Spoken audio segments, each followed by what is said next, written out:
Magandang araw mga bata! Welcome sa ating YouTube channel. Muli, ito si Teacher JM at ngayong araw na ito, pag-aaralan natin ang Makabansa 3.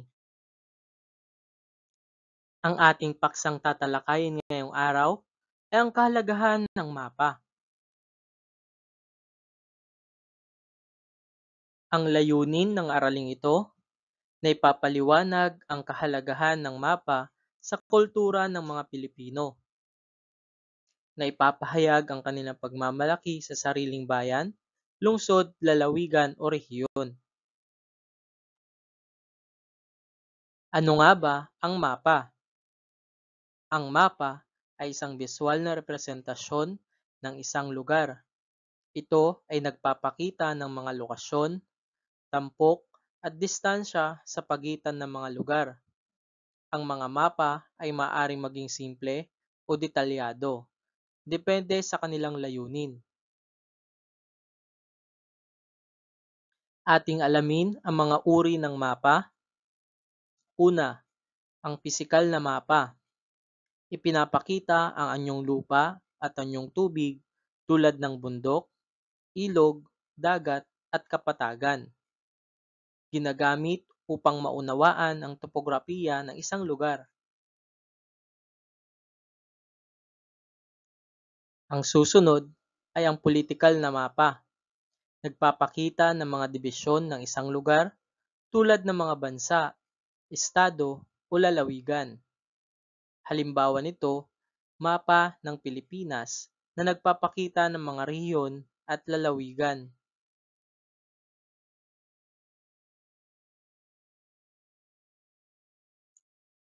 Ito naman ang tinatawag na thematic na mapa.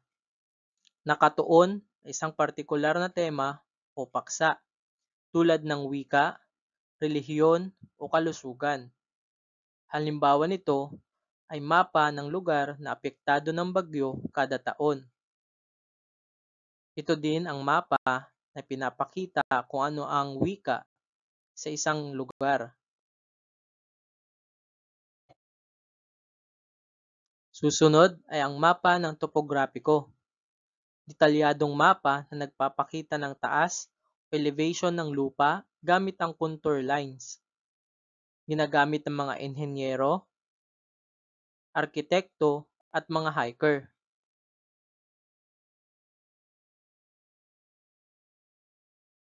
Ito naman ang mapa ng klima. Ipinapakita ang uri ng klima sa iba't ibang bahagi ng mundo o bansa.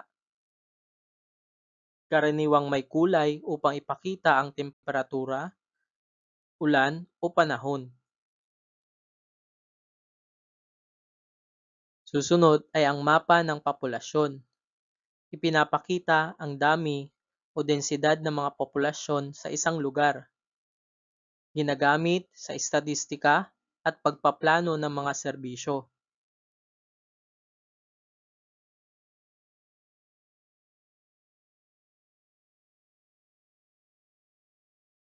Ito naman ang mapa ng trapiko o transportasyon. Ipinapakita ang mga daan, riles, paliparan, at iba pang ruta ng transportasyon.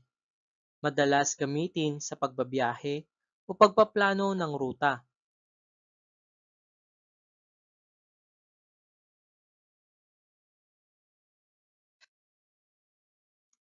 Ano nga ba ang kahalagahan ng mapa?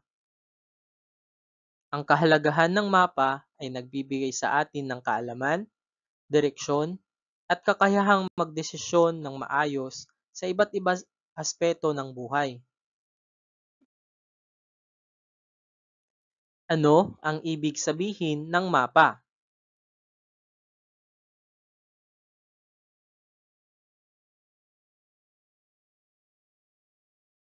Tama, ang mapa ay isang biswal na representasyon ng isang lugar. Ito ay nagpapakita ng mga lokasyon, tampok, at distansya sa pagitan ng mga lugar.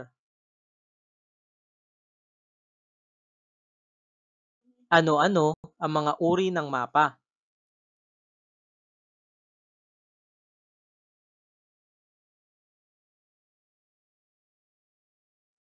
Magaling!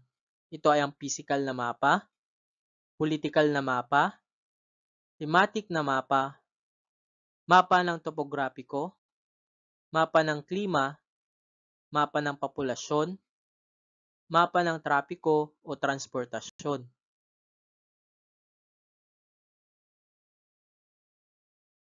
Bakit mahalagang malaman mo ang kahalagahan ng mapa?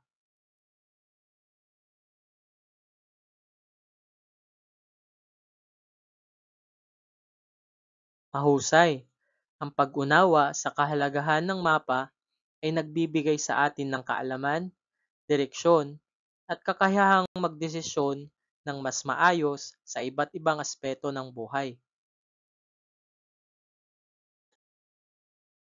Ating sagutin ang pagtataya na may panutong basahin at tukuyin ang letra ng wastong sagot.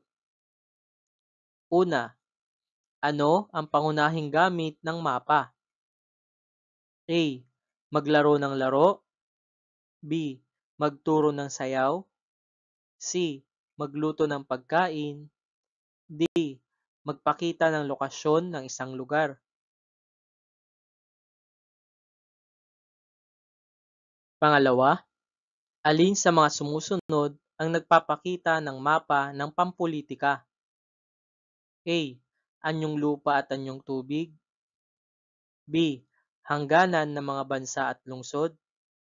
C. Klima ng isang lugar. D. Dami ng populasyon.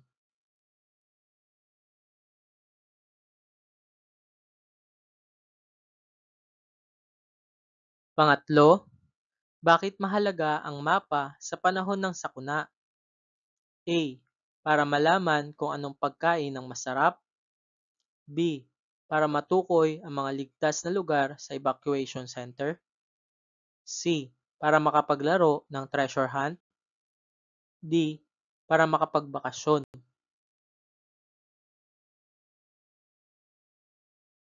Pang-apat, anong uri ng mapa ang nagpapakita ng taas ng lupa gamit ang contour lines? A. Mapa ng klima. B. Mapa ng pampulitika. C. Mapa ng topograpiko. D. Mapa ng populasyon.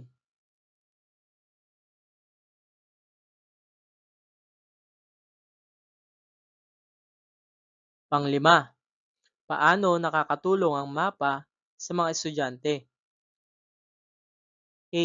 Para hindi sila pumasok sa klase. B.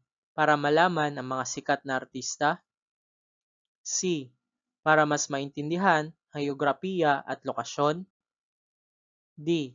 Para makapaglaro ng mobile games.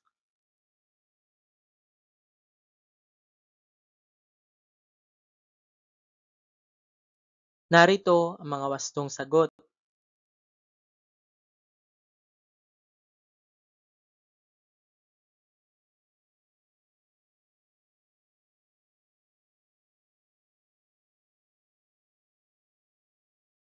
At dito nagtatapos ang ating pag-aaral sa Makabansa 3, ikalawang markahan ng Revised K-12 Curriculum na may paksang ang kahalagahan ng mapa.